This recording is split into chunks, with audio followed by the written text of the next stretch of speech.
শিশু পাচারকাণ্ডে নাম উঠে আসছে সস্মিতা ঘোষের। আমাদের প্রতিনিধি বিক্রম দাস কিছুক্ষণ আগেই তার মুখোমুখি হয়েছিলেন। দেখুন সে এক্সক্লুসিভ ইন্টারভিউ।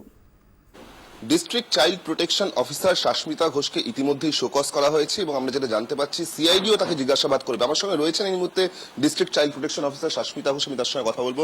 নমস্কার সস্মিতা দেবী, আপনার বিরুদ্ধে এই অভিযোগ উঠছে যে আপনি চন্দনা দেবীর সঙ্গে যুক্ত রয়েছেন, যোগ সাজস রয়েছে, আপনার বিরুদ্ধে গাফিলতির অভিযোগ রয়েছে, কি বলবেন?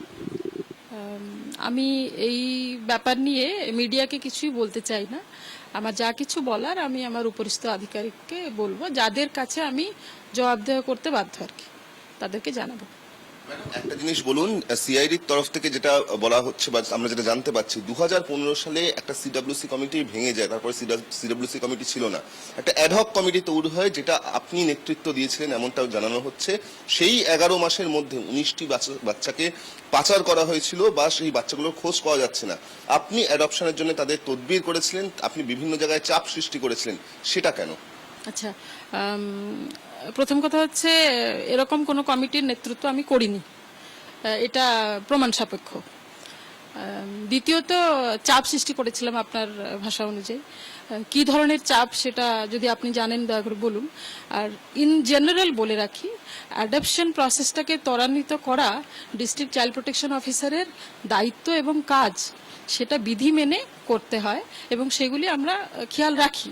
কিন্তু যদি অ্যাডপশন প্রসেস ত্বরান্বিত করাটাকে দোষ বলা হয় তাহলে এটা ভুল। এটা ত্বরান্বিত করাটা আমাদের দায়িত্ব এবং এটা আমাদের কাছে সরকারিভাবে আদেশনামা এসে থাকে যে যদি কোথাও অ্যাডপশন প্রসেস ডিলে হচ্ছে, কি কারণে হচ্ছে, কিভাবে এটাকে আরো কোঅর্ডিনেশন ডেভেলপ করে তাড়াতাড়ি করা যায় সেটা দেখতে হবে। এটা আমাদের কাছে সরকারি নির্দেশনামা থাকে, কাজে এটা আমার দায়িত্ব। তারাও তো আপনার বিরুদ্ধে রিপোর্ট দিয়েছে, রাজ্য প্রশাসন এবং সিআইডি কে। আপনার ভূমিকার এগেইনস্টে এই রিপোর্ট দেওয়া হয়েছে। আমি দেখিনি এই রিপোর্ট, ফলে এর মধ্যে কি আছে না আছে আমার জানা নেই, না জেনে আমি এ সম্পর্কে কিছু বলতে পারবো না। আপনার এই জেলাতে দেখা যাচ্ছে ইন্টারন্যাশনাল চাইল্ড ট্রাফিকিং র্যাকেট ধরা পড়ছে, আপনার কি কোথাও একটা যে দায়িত্ব, সেই দায়িত্ব কোথাও গাফিলতি রয়েছে বলে আপনার মনে হচ্ছে? আপনার তো নজরদারি করার কথা ছিল।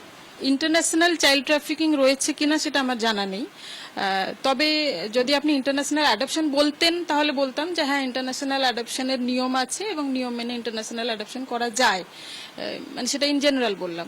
তবে আপনি বললেন যে ইন্টারন্যাশনাল ট্রাফিকিং রয়েছে কিনা, এটা নিয়ে আমার কাছে কোনো তথ্য নেই এবং আমার জানা নেই। আর এর বাইরে যেই তদারকি ইত্যাদি করার দায়িত্ব ডিস্ট্রিক্ট চাইল্ড প্রোটেকশন ইউনিটের, সেটা সার্বিকভাবে প্রত্যেকটা চাইল্ড কেয়ার ইনস্টিটিউশনের জন্য দায়িত্ব এবং সেটা আমরা নিয়মমাফিক করে থাকি। আপনি কি চন্দনা চক্রবর্তীকে চিনতেন বা জুহি চৌধুরীদেরকে চিনতেন? চন্দনা চক্রবর্তীকে চিনি, তার কারণ হচ্ছে উনি আইসিপিএস এর ফান্ডেড হোম চালাতেন এবং আইসিপিএস এর ফান্ডেড হোমগুলো ডিস্ট্রিক্ট চাইল্ড প্রোটেকশন ইউনিটের আওতায় দেখভাল করার দায়িত্ব থাকে, সেই সূত্রে আমি ওনাকে চিনতাম। এবং দ্বিতীয় কি বললেন, জুহি না, এই নাম আমি আগে শুনিনি। এখানে যেরকম বাচ্চা পাচার হতো বা এই ধরনের কাজ হতো, আপনারা কোনো রকম ভাবে আন্দাজ করতে পেরেছিলেন? না, আন্দাজ করার তো প্রশ্নই ওঠে না। তা আমরা তো নিয়মিত যেটা দেখভাল হয় সেটা রাখি, তা আন্দাজ করবো কেন? যেটা চোখের সামনে আসবে সেটাই। তবে আমি আপনাকে সাংবাদিক হিসেবে একটা প্রশ্ন করতে চাই যে এই যে 17টি বাচ্চার লিস্টের কথা বলা আছে, আপনার কাছে কি কোনো ইনফরমেশন আছে এই লিস্টটা প্রথমে কোথা থেকে আসলো, প্রথমেই কার হাতে আসলো? আপনাকে আমি প্রশ্ন করছি, আপনাকে যদি জানা থাকে আমাকে জানান। আমরা যে প্রস্তাবনা করছি সমস্তটা আমরা সিআইডি সূত্রে যেগুলি জানতে পারছি তার ভিত্তিতেই করছি। আরো একটা বিষয় যেটা উঠে আসছে, আপনার স্বামী একটি গাড়ি চড়ে, সেই গাড়িটি এই মুহূর্তে সিআইডির নজরে আছে, প্রায় 12 লক্ষ টাকা দামের গাড়ি।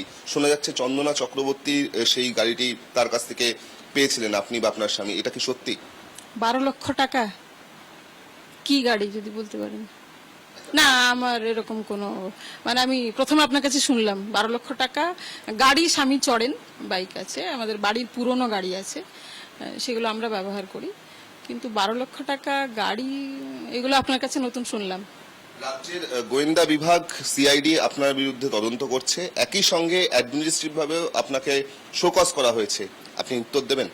হ্যাঁ, নিশ্চয়ই। আমার কাছে জানতে চাওয়া হলে আমাকে নিশ্চয়ই উত্তর দেবো।